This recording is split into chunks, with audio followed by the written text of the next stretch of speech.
Welcome to the Learning Pines YouTube. We hope this video helps. You start by confirming Logic Pro X is updated and your keyboard is powered.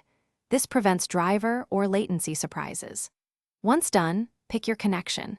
Direct USB/USB-C for plug-and-play or Midi DIN through an interface for legacy gear. The choice affects latency and channel routing. Make sure the cable is firmly seated at both ends and the Mac recognizes the device in system information so Logic can see it when launched. Now open Logic and enable the port in Preferences so the host accepts messages. This is why some keyboards don't trigger sounds even when connected. Create a software instrument track, choose an instrument plugin, and set the track input to your keyboard. This maps incoming Midi to the synth.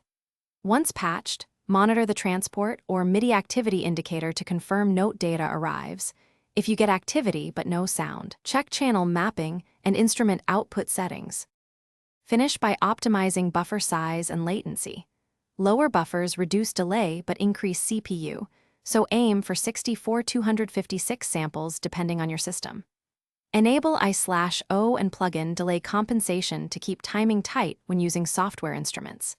If things go wrong, try a different cable or USB port, test the keyboard on another app, and open Midi Monitor to verify messages. This isolates hardware versus logic issues.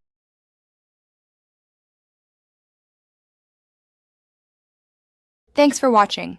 Consider subscribing if we helped you.